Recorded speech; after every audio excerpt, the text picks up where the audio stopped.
there's so much hard work and effort that goes into this gallery, and I'm constantly learning in this hobby and as from a business and in the industry, you know. To see how large this hobby's become, it's really something special.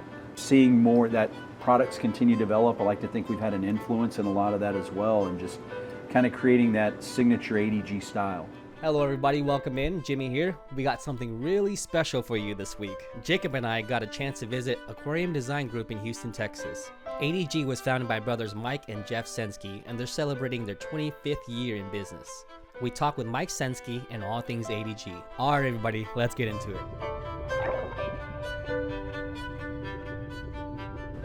All right, Mr. Mike, appreciate you having us here. Sitting in front of this beautiful aquarium.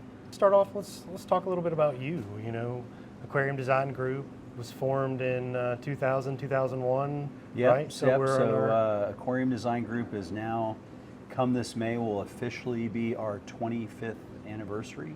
That's huge. So 25 years going at it. We plan on, haven't officially announced anything yet. We're still in the planning phases, but we'll be having some events here, some open houses, some meet and greets, you know, bring in some you know, well-known YouTubers, aquascapers and stuff, and probably do something where we can kind of maybe celebrate for a few months. You know, I've never, in the whole history of Aquarium Design Group, even as being open as a retail store now, I guess going on 8-9 years, we've never even done like typical anniversary sales and things like that. It just hasn't kind of been something we do. Right. Maybe not the most intelligent marketing move, but 25th, you know, 25 years of finally going at it.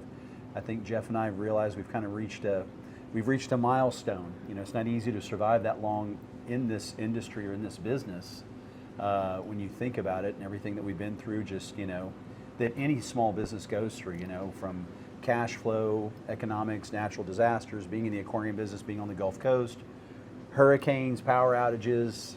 You know, you name the it. Pandemic, the whole thing, yeah. But honored and grateful to be at it for that long.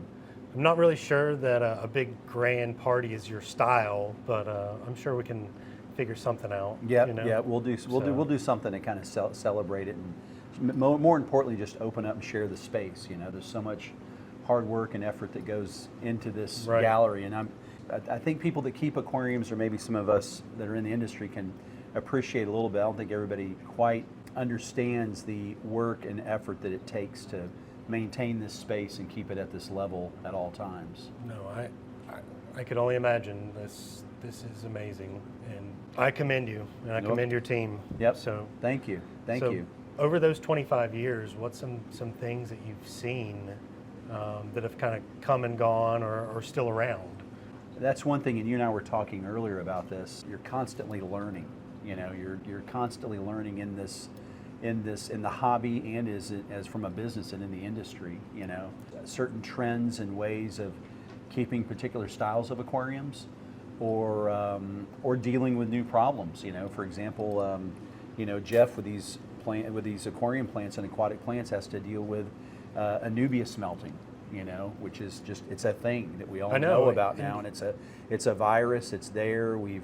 I think a lot of people were in denial of it, but that's, you know, you spend all this money on, that's not an inexpensive plant, but we think of like Anubias as being one of the hardiest, staple, easy to keep plants. Right, and I thought so too, and Jeff and I was talking about that earlier, about them melting like you just had mentioned, and I didn't know that was a thing. You know, and you see the different trends, you know, particularly I think a lot in reef keeping, you know, and filtration, equipment design, development. I mean, we've been going long enough. I can remember when I had a little bit of a love-hate with doing reef installations, because it was, you know, external heat producing pumps, metal halides. We didn't have the technology there. We were still using real Fiji live rock, you know, wait 3 months, let the aquarium cycle. So we've definitely seen a lot come and go. One thing I can say that I've been saying though for a long time is I always felt like the planted aquarium and aquascaping was going to be the reef tank of tomorrow, if you will.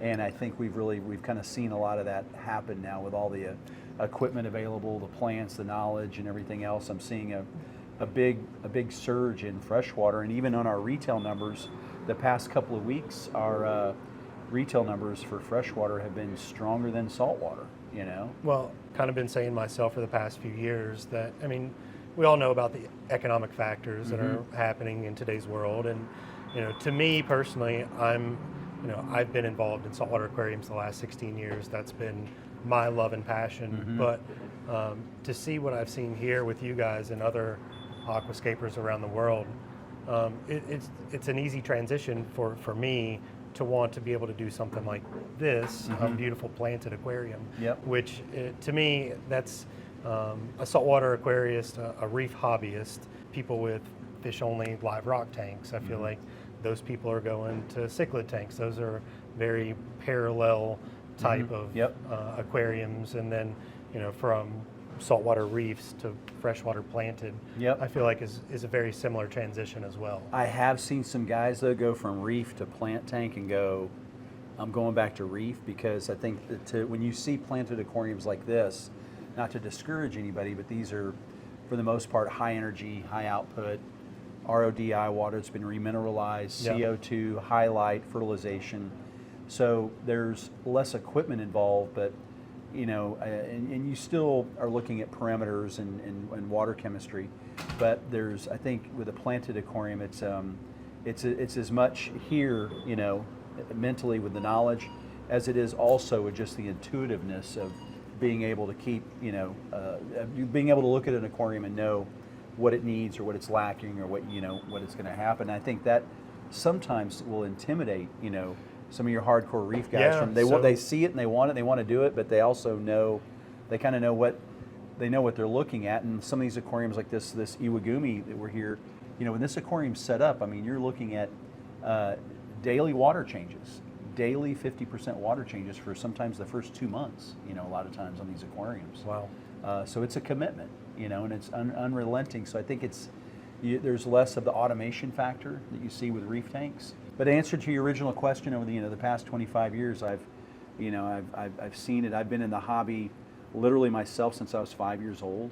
You know, I've seen it go from, you know, corner box filters to the invention of the undergravel filter, to the first trickle filter with BioBall. I've just seen the whole trajectory. You know, to be involved in this my entire life, and to sit back at some of these conferences that we go to and aquarium conventions, and just to see how large this hobby's become, it's really something special. Well, I'm here to make it even bigger. There you go. Same as you guys. That's awesome. So this is all that you guys have ever done, essentially? It's all I've ever done, yeah, essentially, yeah. Jeff, a quick story, our father's a veterinarian and was born in Germany, moved to the U.S. when he was 9 years old. Been keeping aquariums when he was a boy in Germany. My grandfather even kept aquariums during World War II in Germany. Wow. So moved to the U.S. My father had me at a young age, and even had in a small aquarium store in Stillwater, Oklahoma, when he went to Oklahoma State University to get his degree in veterinary medicine. Wow.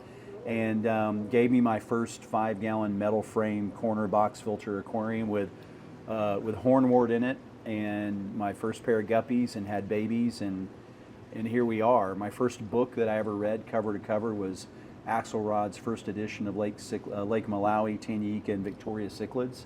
So I memorized all the Latin names at that age. So we moved to Houston when I was 12 years old to open up his veterinary practice, and he'd have his receptionist pick me up from school and drop me off at the local aquarium store at 12.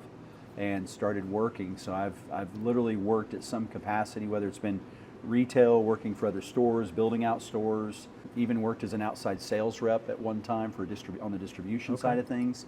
So I've kind of worked full circle, but the ultimate dream was the God-given talent that myself and my brother had was the aquascaping, the eye and the design for that. And so there's times in my life where I loved what I was doing, didn't like the way I was going about it, so formed Aquarium Design Group back in 2000, and you know, things are still going strong.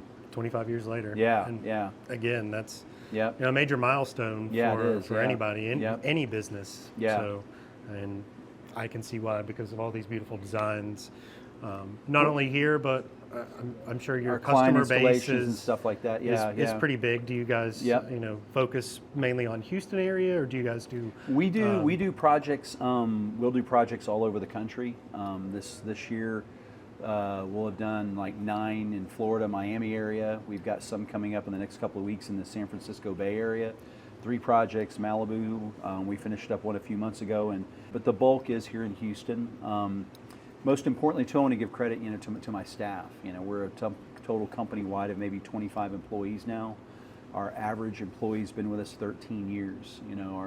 My project manager and general manager have both been with me for 25 years. So, well, I'm not going to say aquariums are easy, but that's the easy part. It's retaining people, providing a culture and an environment where they want to stay and enjoy what they do, and get compensated for it. That's been the challenge and the balance within the business. But I think you guys have found it. That's sure. ultimately what makes it all happen. Yes. You had a certain style when you started. Yeah. Has that changed and evolved over time?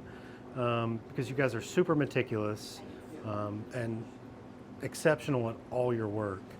The biggest change, and I think Aquarium Design Group's greatest influence and contribution to the hobby and what we do as an art has probably been the freshwater hardscape design. So back when Jeff and we were an ADA distributor for a long period of time, we would do planted tanks, and when you were doing planted tanks with Takashi Amano, he would do the hardscape, and before they would plant, we would just sit back and go, wow, that's the rock, the wood, that's good the way it is. And I think we were ahead of our time, because I remember we started doing hardscapes, and we looked at that as a freshwater model, and it's been one of the most sought after products that we offer when we do national projects. To be able to take just sand, one type of rock, one type of wood, 2 types of fish, and create art, it's like that ultimate restraint of less is more. And I think that's where we've had an influence. We've actually even had some YouTubers in from India not too long ago, and there's a huge aquarium following over there. Oh, yeah. It's big. Our Indian and is huge too. they call it Senske style over there. There's always an element, and where it all came from was studying nature aquarium style, studying Amano's work. I'm very grateful that Jeff and I had the opportunity to go to Japan, go to nature aquarium parties, go to the nature aquarium party a couple of times there. Having Amano literally back in our hotel room when he visited the States, and being able to ask many questions about his journey, and as a business person and as an artist. That influence is really kind of touched in everything we do. As a matter of fact, when I sit down and have lunch and I'm absorbing aquarium content, the bulk of what I'm still watching is ADA videos to this day, even though Amano's passed. It's been amazing how they've maintained the brand and the culture and the identity, his legacy, if you will. And that part of it, obviously having access to the materials, which we've always sought out, which kind of led us to move into this facility from our first facility, where I have warehouse space to house all the rock and driftwood and stuff. I get in trouble with the accounting department, because I'll spend payroll on rock and driftwood, and it's not like livestock. But it's never going to die. It's not going to die, and we're going to need it. And when that project comes along, we have it. We have those materials. So, and I think this just really, really kind of pushing the limit of what doing things. We've also, I think we were some of the first ones to really get into backlighting aquariums. Now you have lighting kits. You got products that do it. Looking at these hardscape designs and looking at aquascapes, a reef tank works, I think, best with a neutral or black background on it, but we would do hardscape designs against a black vinyl back aquarium, and it would just get lost. It didn't have the depth and the detail. So that's when we, and that the first idea came from going to zoos and museums when I was a kid, and they would build lighted lit boxes to put on the back of the aquarium with sea fans and stuff. I said, okay, so that's when we got into looking at what frosted vinyl applied to the back of the tank best, what sort of LED lights give it that subtle look. And so again, another just not, and again, that inspiration truly comes from ADA still, the minimalist in that Japanese design.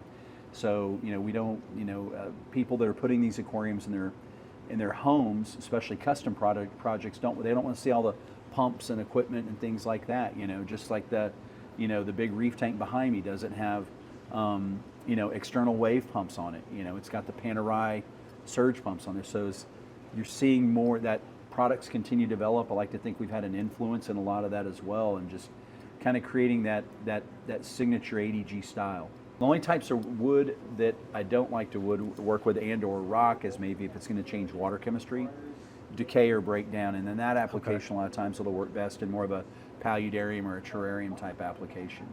That's where our sensitivity to work with architects and interior designers and being able to look at materials, we don't really look at it as the aquarium hobby, if you will. I don't want to say that in a condescending way. Mm-hmm. We look at it like we're kind of being commissioned, or we're showing you how to create art, or we're being commissioned to create a sculpture within the space. It just happens to having living coral, plants, or fish in it, and how does this installation work into this environment, and that's, Jeff and I have always had a kind of a passion and affinity for, interior design, modern design, minimal. We can kind of work in any medium, if you will, or any style, but just I think again that's where our talent and our passion for what we do really come in. I get, even from the time when I meet with a client initially, and maybe we're just on an initial sales call, just getting to meet them, and they're considering an aquarium. I'm already looking at the room, the floor, the wall, and I'm not trying to like color coordinate it, but how does all this tie in together? So when they have family and friends over, they're looking at this aquarium and going, whoa, this isn't, I just didn't go to, brand X store and put this aquarium in place, this is something different, something special, we want to teach people, we want to teach hobbyists and people that are wanting to do this and how to do that. And that's actually been a whole more challenging to navigate than I thought, just you don't realize all the subtle details.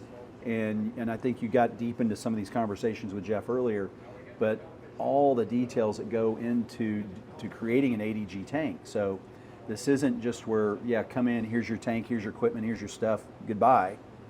There's a lot, we could spend an hour or two just talking about prepping plants and timing and just all those little tips and tricks and details and things we've learned so that you achieve that same success. And I think that's the responsibility of the store owners, and I think that's ultimately how we grow the hobby and grow it, because everybody wants an aquarium, everybody loves an aquarium, but we want them to be successful with it. That's a lot of the problem. That's it. The initial success. And it's through education, but there's a lot more. I think it's just slowing down and taking the time to get to allow people to have access to that decades of data and all that experience that ADG has to offer, so that you can have that same experience and share that same experience and continue passing that along. Do you think that there's a good first step for the passionate people to get some of that knowledge? Is there a certain place besides here at ADG? Yeah, that's the thing. I know that there's a lot of misinformation, disinformation. It's hard to garble through all that. But if there's one specific place that you could send somebody to get a little bit of precursor knowledge. ADG. No, of course. That's there's so much information out now. If you think back, I can think back pre-internet. There was far more aquarium stores than there are today, especially here in Houston. And I think Houston as an aquarium store city was better in the 80s and 90s than it is today. You had your independent stores, you had passionate owners. If we go back far enough, before you had Petco and PetSmart, before things got diluted, let's just say, you had a store. They had a philosophy and they had a way of doing it. They had a way of keeping fish, keeping aquariums. It might have been different from this store, but they were successful and they were able to teach people that. I think now, everybody gets on the internet, they get on YouTube, they're just absorbing all this content. I experience it here. Like I saw this YouTuber do this. They're dealing with a whole nother set of variables, right. Whether it's what works equipment, for one water, doesn't plant always work sources, for... exactly. So slow down, don't rush into it. I think really educate yourself. Find either a friend that's a hardcore hobbyist that's maybe already made those mistakes, and learn from them, and find that store that has the right people there for you as well. Correct me if I'm wrong here, but a lot of the times at trade shows, I tell people specifically that are wanting an aquarium to have a plan and to not deviate from that plan, because then things get a little haywire. But say when it comes to a planted aquarium, it's important to have the right plan, because there is so much information there. The more you can absorb it, the more you can talk to other people you may know that are into the hobby of that particular type of aquarium you're wanting to do, or you're able to have access to some of the experts, some people that have the experience. Set a budget. We get people in here that go, I want to do a carpeting freshwater planted aquarium without CO2. Yeah, you can do that, and it can be done. I would never do it, because I know what may happen, and I know what that could look like. So I'm going to eliminate that variable by having CO2, by plugging in these different components. So don't just be impulsive and get it. There was a couple that happened to stop in this Saturday, actually, 15 minutes till closing. They had been around to some stores, been to some big box stores. They come in, they got a hold of Jeff and said, we're here for an aquarium. We just didn't go, oh, here you go, let's take their money, They probably spent an hour whittling down and learning about what do you want, what are you wanting to commit to, what sort of maintenance are you wanting to commit to. Do you want something super low maintenance? Freshwater hardscape. You want to get into aquascaping and you want to be committed to the aquarium and you want it to be a hobby that you're deeply engaged in? Planted tank might be for you. And at the end of the day, they ended up buying 2 aquariums from us, and I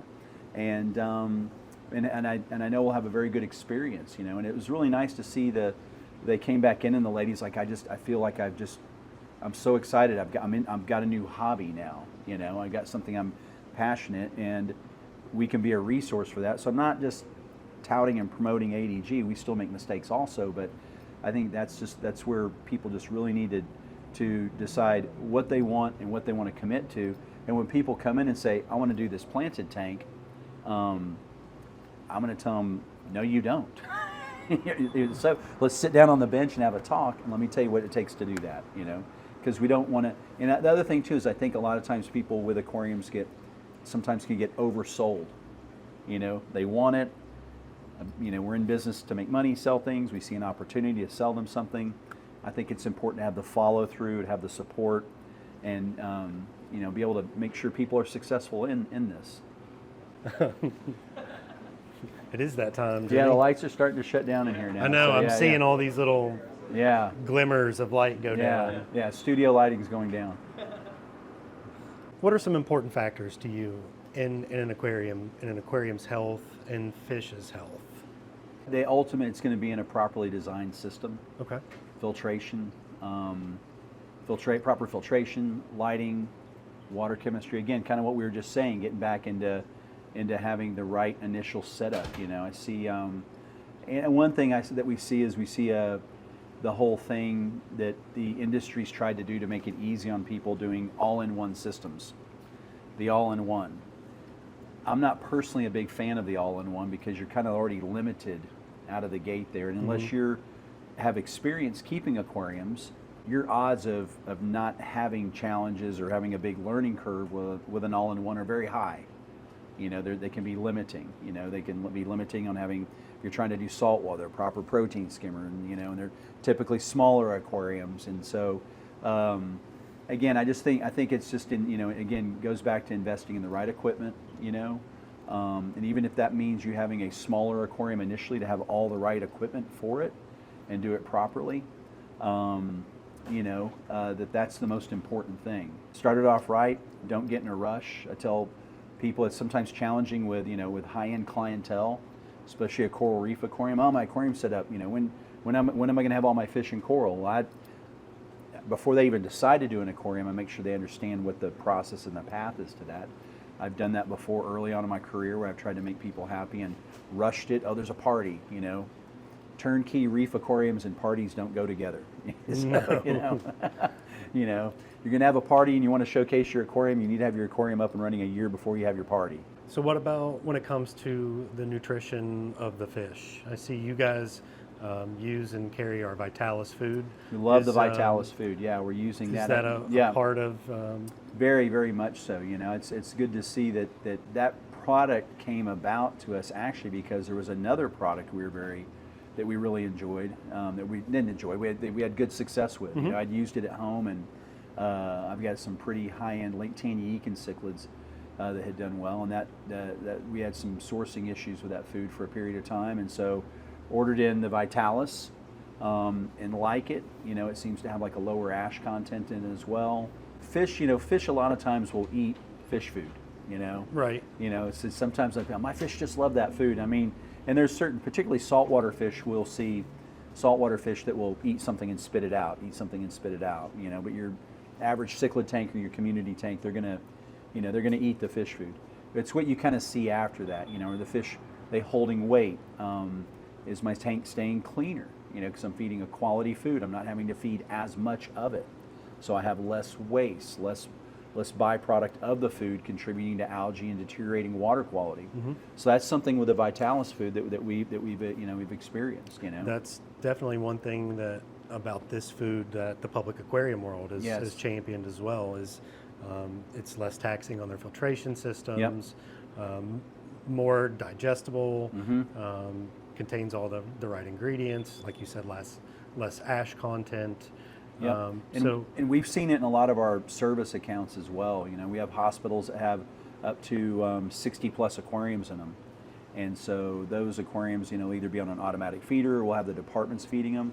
And over a period of time, because this is kind of a fixed variable, these are pretty much same filtration system, same design builds throughout the hospital, different size volumes of water, similar fish species. And you know, within the first few months, you started seeing seeing fish putting on a little bit more weight, especially if they were on an automatic fish food feeder. A big thing was just less algae, less surface algae, like on a lot of the decor. We're behind the Vitalis food for sure. Awesome. Well, we appreciate that. You got it. You know, it's being used globally now. There's a lot of exporters and importers and wholesalers that are even using it too. So the importance of it, I think, from literally coming from the ocean, coming from the rivers, the streams, and eating this all the way to you, and the exceptional quality is, we appreciate it. You got it. Thank you, sir. We appreciate the support. Jacob, thanks for doing it. 25 more years, sir. Don't be a stranger, okay? No, not in these parts of town. Door's always open for you, sir. All right. Appreciate it. Thank you. Glad having you. Yes, sir. And that is all for the interview with Mike Senske. There was so much to see here, we split out this interview and a tour video that will drop here on the channel soon. Go ahead and subscribe so you can catch that one. Last thing, shout out to the whole crew at ADG for letting us come in and film. You can check them out at aquariumdesigngroup.com and follow them on all their social media. Until next time, folks. See you later.